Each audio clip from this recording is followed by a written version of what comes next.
ఎట్లున్నది కాంగ్రెస్ పరిస్థితి అంటే మన హైదరాబాద్ లో చెప్తారు. హైదరాబాద్ లో ఎవడో నిక్కతక్క మాట్లాడితే ఏమంటారు? ఏ ఖాముష్ బైఠ్ రే, బైగన్ కి బాత్ నక్కొకర్ అంటారు. బైగన్ కి బాత్ నక్కొకర్ క్యా బోల్ రా రే అంటారు. నిజంగా కూడా కాంగ్రెస్ వాళ్ళు ఏం చేసిరంటే, హైదరాబాద్ వాళ్ళు నమ్మలే మీరు. హైదరాబాద్ లో ఒక్క సీటు కూడా కాంగ్రెస్ కు మీరు ఇయ్యలే. ఎందుకంటే మీకు ముందే తెలుసు కాంగ్రెస్ ఎంత మోసం పార్టీ మీకు తెలుసు. అందుకే హైదరాబాద్ లో ఒక్క సీటు కూడా ఇవ్వకుండా మొత్తం అన్ని సీట్లను కేసీఆర్ కి అప్పచెప్పి కేసీఆర్ నాయకత్వంలోనే ఈ రాష్ట్రం ముంగట్టుకోవాలి, హైదరాబాద్ ముంగట్టుకోవాలని చెప్పి మీరు తీర్పిచ్చారు. కానీ ఊర్లల్లా ఈ బైగన్ కే బాతని కొంతమంది నమ్మిరు, ఈ బైగన్ గాలని కొంతమంది నమ్మిరు, నమ్మి మోసపోయినరు.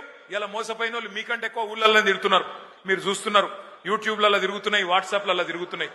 ఈ బైగన్ కే బాతే అంటే ఎట్లుంటాయంటే, ఇప్పుడు నేను చెప్పిన చూడు, రేవంత్ రెడ్డి చెప్పిన మాటలు, 4,000 ఇస్తా, 6,000 ఇస్తా, కేసీఆర్ 10,000 ఇస్తా, నేను 15,000 ఇస్తా, ఇండ్లు కట్టిస్తా అన్నాడు. ఇందిరమ్మ రాజ్యం అంటే ఇల్లు గులగొట్టుడేనా? ఇందిరమ్మ రాజ్యం, ఇందిరమ్మ రాజ్యం, ఇందిరమ్మ రాజ్యం అంటే నువ్వు వచ్చినాక హైదరాబాద్ లో కొత్తగా ఒక్క ఇటుక పెట్టింది లేదు, ఒక ఇల్లు కట్టింది లేదు, కొత్తగా ఒక రోడ్ వేసింది లేదు, ఒక బ్రిడ్జ్ కట్టింది లేదు. కానీ ఎన్ని ఇండ్లు గులగొట్టినావు?